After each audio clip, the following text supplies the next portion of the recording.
Welcome back to Voices of Introspection, a podcast from Nexus Diaries where we explore the depths of human experience and self discovery.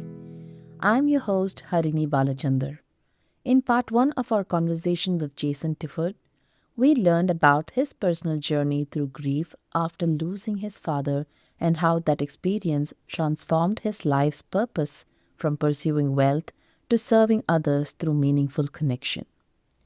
Today, we'll continue our discussion focusing on Jason's community building efforts with the Lost Tribe and exploring the wisdom he has gained about supporting others through their grief journeys. Let's rejoin our conversation. The Lost Tribe. Why that name, Jason? Yeah, the Lost Tribe. Yeah, Yes. we wanted something that wasn't assumptive of where people are in their journey, um, and we just wanted and to create for it to feel like a sense of belonging where people are there's something that they're a part of, and this isn't like a course. This isn't like you join at here and then you get to here. It's just creating a place where people can connect and share their story and encourage and support one another. And honestly, like I don't even see myself like this isn't mine. Like I'm the one who's building it, but it's the community is like owns this group. Like this is not like something that I see as like this is mine, because it's like it's if a community is not built to serve the people in it, then it's just exploiting some need within the community. Okay. Is that an online self organized community or is it more of an in person local meetup group? Yeah, so right now it's fully remote. We meet on Circle, which allows us to basically have a chat as well as organizes the video meetings on there. But yeah, right now it's fully remote. Okay. How can people find you in Circle? Do they just go to the Circle's website and look for the Lost Tribe? Yeah, so great question. If you're wanting to join Lost Tribe, you can just connect with me on LinkedIn, and I can share the link. There's also, I think, some of my recent posts I promoted on my LinkedIn, so you can find it there. I'll be sure to share your LinkedIn in the description of this podcast. Now, between a mindful company and the Lost Tribe, you're clearly investing significant time and effort. How is that impacting your personal life? When you introspect, are you still meeting your need for that work life balance you were seeking earlier? Yeah, I would say I'm very content uh, with how my time is split up now, and yeah, I'm very happy with it. And I know that there will be seasons in my life where things pick up more, especially if you throw some kids into the mix. Um, but yeah, like right now is the time to like build these things. Um, so I don't it doesn't feel like a burden at all, and I feel like I have a very healthy balance. Oh, that's wonderful to hear. How has your family, your mother and sister, responded to your transformation throughout this journey? What do they say about the path you have chosen? Great question.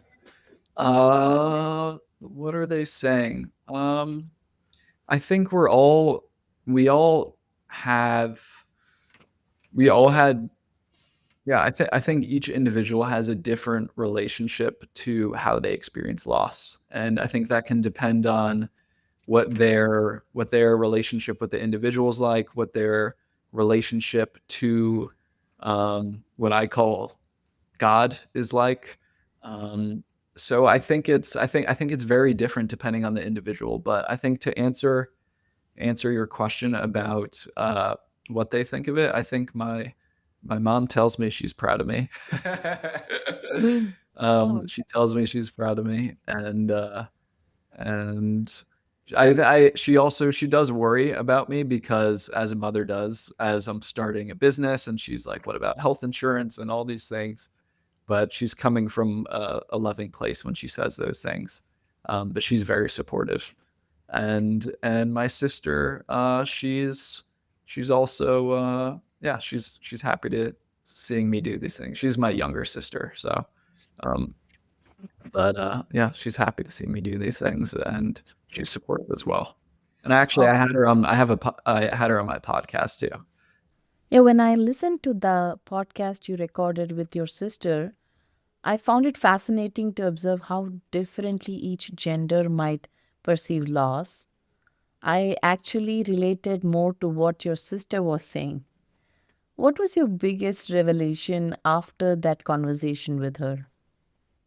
I think the biggest one was just how different our experiences of loss was like. And it was that was like really eye-opening, because like here we are, like she's my younger sister, we lived in the same house together, yet our experience of loss is so much different. And so I think that was the biggest one. And I think a kind of uh, a outcome of that was I just had so much more, I had such a deeper appreciation for what she endured, and also it helped me to, yeah, to be more understanding of her, more patient with her too, I would say. So, what was one thing you learned from her that you wish you had experienced yourself? Like, what's a key takeaway from how your sister responded to the situation? Yeah, I think I learned that she's a lot more resilient and tougher than I give her credit for, I would Mm. say. Yeah. Through this whole journey and experience, right? Your mother's experience is uniquely personal, likely more difficult than anyone else's. She probably felt the need to be strong for your sake rather than the other way around. In retrospect, what do you feel you could have done differently to support her through this process? I think just listen more, just do what she says. Don't question it. uh, uh, yeah. I don't know. She was really like, while this happened, my sister and I were both in college, and she and my dad were very much advocates of us like going, saying like, hey, like go finish your school. Like I'll tell you. My mom was like, I'll tell you when I need you guys home. And she told us it was a week before my dad passed, and we were able to come and spend those last moments with him. And uh yeah, I think similar to her too, you know. I feel like it's really where we can be so caught up in our own heads and our own healing process that we we gloss over what other people have been through as well. And I think she's similar to how I feel about my sister, like also extremely tough and resilient. And she was with my dad during all those awful procedures at the end, and just endured and saw a lot of awful things that no one should have to see their loved one go through. And yeah, so I think similar sort of thing. Just I could, yeah, moving forward, I think I could be more, yeah, patient and understanding with her. And like it's I can't even imagine what it's like to lose someone that you've been married to for 25 years, and someone who you imagine and dream growing old with, and then it's just that's taken away from you. And Yeah. and yeah, and that's also, that kind of leads me into, so I'm in Austin, Texas. My mom's in Florida. My sister's in LA, and we grew up in Connecticut. And so that's something else that we've been talking about, is eventually, in the near future, getting back closer together, and just, yeah, being tighter knit in terms of proximity. I still talk to my mom and my sister multiple times a week, but yeah, it's different being in person with somebody, and really to be able to be there with them, and to have dinner with them, and to laugh with them in person. And so yeah. That's a valuable perspective, Jason. Once we become adults with our own lives, we often go where opportunity takes us. Meanwhile, the empty nesters left behind are reminiscing about the past while their grown children look toward the future. This creates a time and space gap between generations for sure. Yeah, Uh, definitely. it's interesting that grief brought you all together, giving you perspective on the importance of closeness with loved ones, right? Let's talk about active listening in both family and professional context. We often hear advice not to mix personal and professional lives, yet there's also encouragement to bring your authentic self to work. How do you see active listening playing a role in both spheres? Do you find yourself being different in different situation or constantly authentic regardless of context? There's I kind of see two parts to that question. I think it's yeah, I think it's the same. I think being your authentic self is really important. So I see that the deep active listening component is I see that as just like a skill that I get to practice in two different areas. I think in when it comes to more professional things, I definitely have like boundaries around certain parts of my life just for like the just for like yeah, because like I think there's it's important to have some boundaries. Um, and then I would say in terms of how that I guess what that looks like in my professional and my personal life, I think it's a lot harder in my personal life because it's like my family knows how to push my buttons, you know? So it's harder to be patient and understanding and present and listen actively. Um, but I think that's also where the biggest opportunities for growth are, you know? Like, it's so much easier to have, like, grace for some stranger who I don't know, you know, because I can be like, "Oh, nothing's personal," like, they don't even know me, they don't know my story. But for family, it's like they know how to push your buttons, they know how to get on your nerves. So, I really do try to be a good listener to them, and I try to be patient, but it's hard. I'm curious. So, when you say they push your buttons, what's your typical reaction now that you have these new perspectives and skills? I would like just start taking like deep breaths, and then they would point out that I'm taking deep breaths and make fun of me for taking deep breaths, and I would just start to get so angry.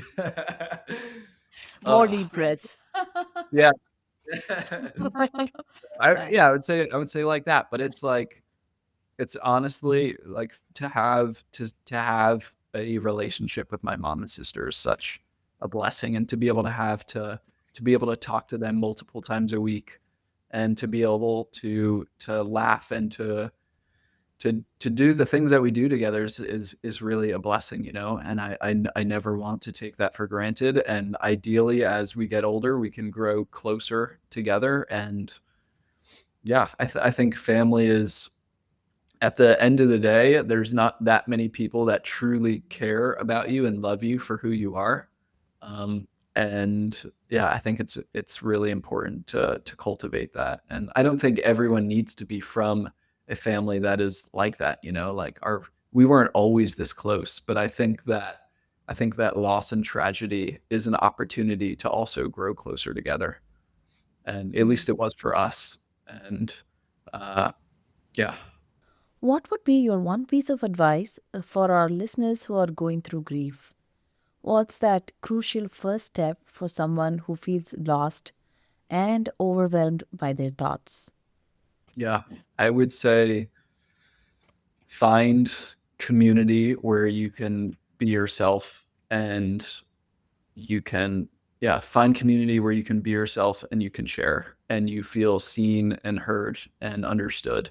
And I'm not talking about community where people are bullshitting you and are telling you that everything's great. I'm telling like people that can really be there with you when things are hard, and people that can have those harder conversations, and people that can be honest with you.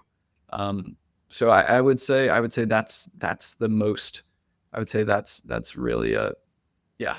Coming out of that situation, that was the big one for me. Um, I would say. Hmm. And yeah, I would say that's the short answer, and then there's also longer answers too. That's an excellent advice. When finding community, you mentioned earlier that you couldn't keep sharing your grief with friends indefinitely. In your opinion, where's the fine line between healthy grieving and becoming negative? That's a good question. That's really hard. Um, I That's tough. And I think that's really something that is I don't think there's like a right answer to. I don't think I can like sit here and tell you this is how it is. I think that's really between the individual and yeah, I think that's between the individual and their relationship to what I call God too. I think there's a I think it's hard because you don't want to like dwell in something and but at the same time like life goes on. So I think that's really where also it's helpful for to have community too, you know. But I think that's $1 million question, and I think that anybody that's going to tell you that this is how it is hasn't either hasn't experienced close loss or they're just like giving you bullshit. That's truly insightful. There's a distinction between cherishing memories of someone you have lost years ago versus blaming them for their absence in your life, right? The former seems like healthy remembrance, while the latter feels more self centered. Have you encountered this distinction in your hospice volunteering? People expressing sentiments that surprised you?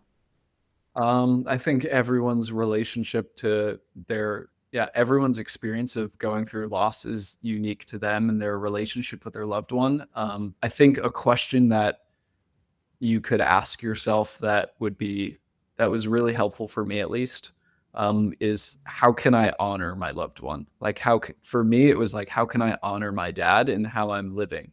And at first, like volunteering was a start to that. And then volunteering led to the business, and the business led to creating a not for profit community. And then also, like in my music playing, like playing guitar, writing songs.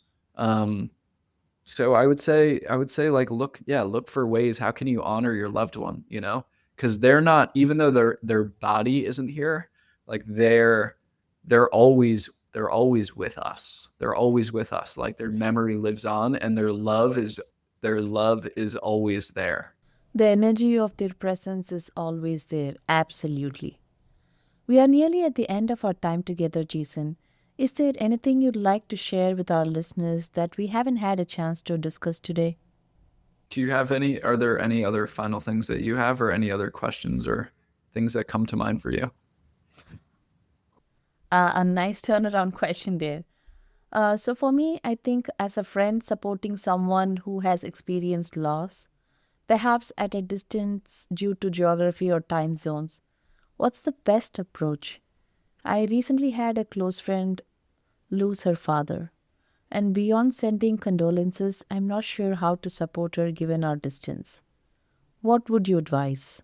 Um, I think it comes back to our conversation too about like how can I love them versus like what can I do, you know? Mm.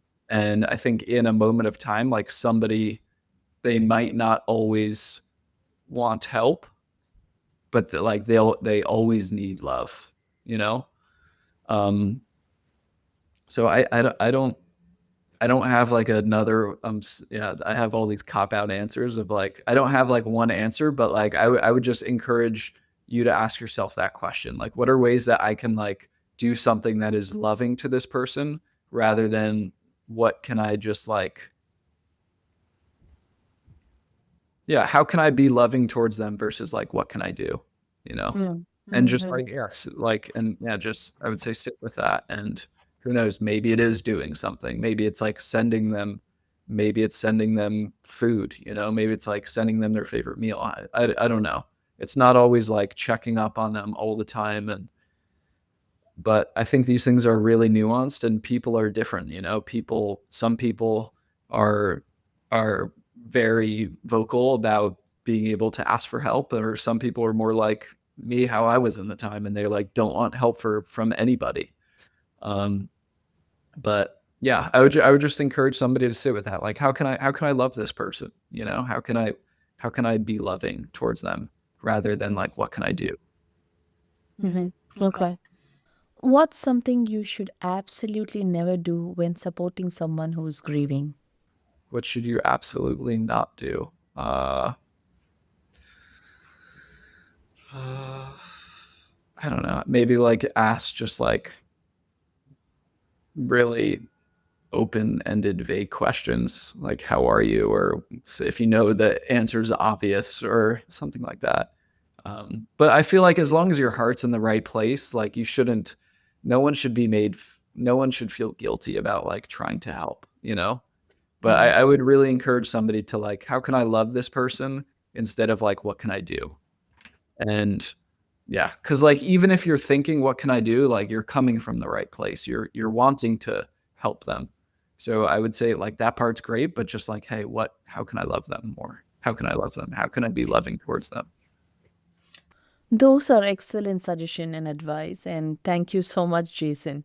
You have given me and our listeners much to reflect on, especially when interacting with those experiencing grief or when we inevitably face loss ourselves. Your perspective today has been invaluable, and I'm sure it'll help many when that difficult time comes. I really appreciate it. And thank you so much for having me and for asking great questions and for for steering the conversation. I really appreciated it, and I had a great time. That concludes our conversation with Jason Tifford, founder of A Mindful Company and co founder of The Lost Tribe. Jason's journey demonstrates how transforming personal pain into purpose can create profound impact. His insights on grief, community, and authentic connection reminds us that our most challenging experience often contain the seeds of our greatest contribution. If you found value in this conversation, please subscribe to Voices of Introspection and share this episode with someone who might benefit from these insights. You can connect with Jason through his LinkedIn, which you will find in our episode's description. For those navigating grief or supporting others through loss, remember Jason's powerful advice. Find community where you can be your authentic self and focus on loving others rather than just helping them. This is Harini Balachandar for Nexus Diaries. Until next time, keep introspecting and keep connecting.